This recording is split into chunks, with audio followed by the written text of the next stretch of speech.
이것만 여러분들이 1년 동안 잘 지켜주신다면 1년에 꽁돈이 100만 원이 생길 수 있어요.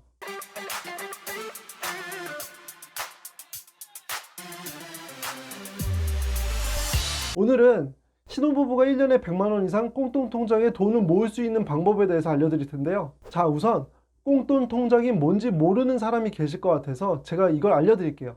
이 통장은 꽁돈, 그러니까 말 그대로 거저 생긴 돈을 모아두는 통장이라고 보시면 됩니다. 그러면 이러한 통장을 왜 만드느냐?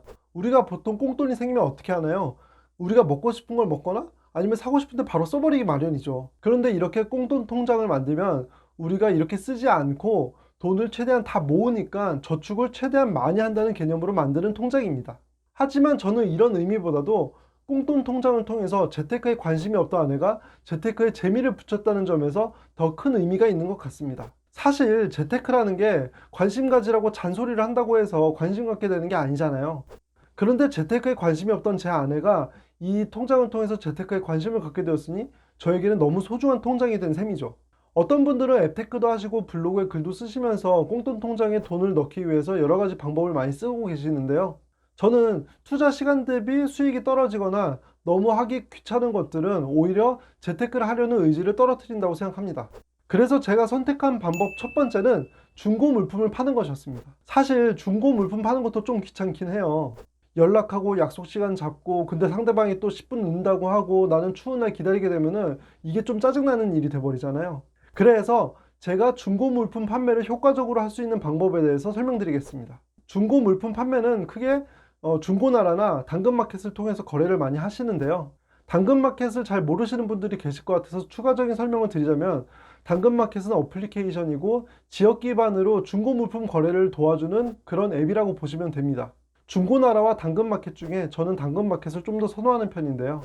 그 이유는 우선 제가 판매하는 물품들이 5,000원에서 5만원 사이에 비교적 저렴한 물품인 경우가 많습니다. 아무래도 당근마켓은 내가 살고 있는 지역 기반으로 거래가 이루어지는 것이기 때문에 저렴한 물품들에 대해서 거래가 활발하고 또 사기를 당할 우려도 굉장히 낮다고 볼 수 있습니다. 또한 연락처를 남기지 않고 어플리케이션 내에서 채팅으로 서로 간에 연락을 주고받을 수 있다는 점에서 개인정보 유출에 대한 우려도 적습니다. 그런데 당근마켓의 한 가지 단점은 10만 원이 넘어가는 다소 고가의 물건들에 대해서는 거래가 좀 쉽지가 않더라고요. 그래서 저는 한 달에 한 번 진행하는 대청소 날에 입지 않는 옷이나 가방, 신발 같은 것들과 그리고 가전제품 같은 것들을 한꺼번에 찍어서 당근마켓에 올리고 있습니다. 보통은 팔고 싶은 물건이 생각나실 때마다 그때그때 찍어서 올리는 분들이 많으신데요.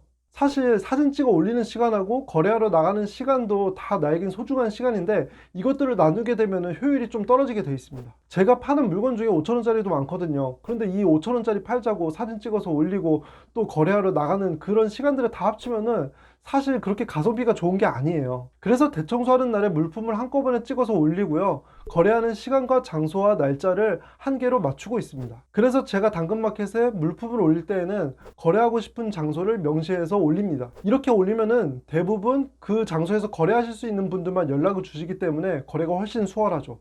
그래서 저는 저희 집에서 5분 정도 떨어진 위치에서 최소 3건 이상 거래를 진행하고 있어요. 그러면 제가 왕복으로 10분 정도 투자를 하고선 최소 2, 3만 원을 벌어오니까 괜찮은 효율이 나오는 거죠.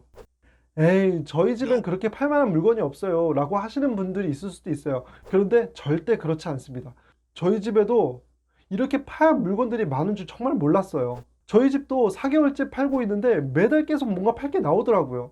어느 정도냐면요, 와이프가 엊그저께인가 갑자기 이러는 거예요. 오늘 돈 좀 벌어볼까? 하면서 옷장을 막 뒤지기 시작해요. 그러더니 아, 이거 팔면 되겠다 라고 하더라고요. 그리고 사람마다 기준이 다르니까 이런 것도 팔릴까? 하는 물건도 5,000원에 올리면 팔리더라고요. 얼마 전에 설날이었잖아요. 그래서 제가 양가 부모님한테 가갖고 꽁돈 통장이 너무 좋다 라고 말씀을 드렸더니 또 어떤 물품들을 산더미 같이 쌓아주시더라고요. 그런데 그걸 올리고 그 다음날 다 팔았어요. 대박이죠.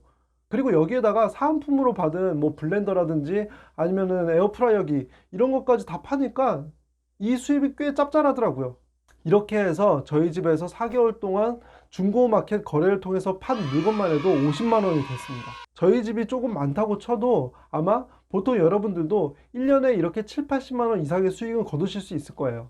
이렇게 팔다 보면 꽁돈도 생기고 집안 정리도 되고 그리고 또 내가 무언가 물건을 살 때는 이거를 나중에 팔게 되지 않을까? 라는 고민을 하면서 사게 돼요. 그러니까 일석삼조의 효과가 있는 거죠. 그 다음 꽁돈 통장에 돈을 모으는 팁 두 번째는요. 카드 및 주식 계좌 개설 이벤트에 참여하시라는 겁니다. 가장 보편적인 카드 개설 이벤트를 설명드리자면 이렇게 토스라는 앱을 통해서 들어가시면은 카드 개설 이벤트를 진행하고 있어요. 여기 보시면은 이 카드를 신규로 발급을 받고 9만 원을 쓰면 9만 원을 내가 캐시백을 받는 형태로 진행되고 있죠. 그런데 한 가지 주의하셔야 될 점은 내가 이벤트 대상에 해당되는지를 먼저 살펴보셔야 해요. 보통 지난 1년 동안 이 카드사에 카드를 사용한 이력이 없는 고객에게 이런 이벤트를 제공해드리고 있기 때문에 이 점을 꼭 확인하셔야 되는데요. 만약 내가 해당 회사의 카드를 갖고 있다가 해지를 한 적이 있다면 내가 이 카드를 언제까지 썼고 언제 해지했는지에 대한 정보를 해당 카드사의 고객센터를 통해서 확인하실 수가 있습니다. 그런데 이런 것도 다 하나씩 찾아보는 게 너무 귀찮잖아요. 그래서 제 이 영상의 설명 부분에 각 카드사별 고객센터 전화번호를 남기겠습니다. 그래서 여러분들이 참여하고 싶은 카드 개설 이벤트가 있다면 해당 카드사 고객센터에 전화를 하셔서 그 이벤트 대상에 해당하는지를 한번 확인해 보셔야 합니다. 이렇게 신혼부부 둘이서 카드 개설 이벤트에만 참여를 해도 총 18만 원의 꽁돈이 생기는 셈이죠. 자, 오늘 설명드린 부분 한번 정리를 해보겠습니다. 중고 물품 거래는 당근마켓에 하루 날 잡아서 모두 업로드를 해라. 그리고 거래 시간과 장소와 날짜는 내가 원하는 곳으로 하나로 묶어라. 그 다음에 내가 카드 개설 이벤트에 참여를 하는데 내가 그 이벤트의 대상이 되는지를 고객센터를 통해서 미리 먼저 확인을 해라. 이것만 여러분들이 1년 동안 잘 지켜주신다면 1년에 꽁돈이 100만 원이 생길 수 있어요. 저희는 이 통장을 중도에 해지하지 않고 한번 20년 정도는 꾸준히 관리를 해보려고요. 이게 돈이 점점 쌓여가는 재미가 있는데 중간에 이걸 깨버리면 뭔가 허무해질 것 같거든요. 만약에 여러분들의 남편 혹은 아내분께서 재테크에 관심이 없으신가요? 그러면은 이 꽁돈 통장부터 한번 만들어 보세요. 그리고 집안 정리를 한번 싹 하시고 중고 물품 거래를 통해서 여러분들의 물건을 한번 정리를 하신 다음에 이 통장에 돈을 채워 나가신다면 제가 말씀드린 재미라는 게 무엇인지 금방 아실 수 있을 거예요. 앞으로도 이렇게 우리 일상생활 속에서 도움이 될 수 있는 정보를 제가 제공해 드릴 테니 꼭 좋아요와 구독하기 그리고 알람 설정을 해주세요. 마지막까지 제 영상을 끝까지 시청해 주셔서 감사합니다. 지금까지 찐우기의 제이스였습니다.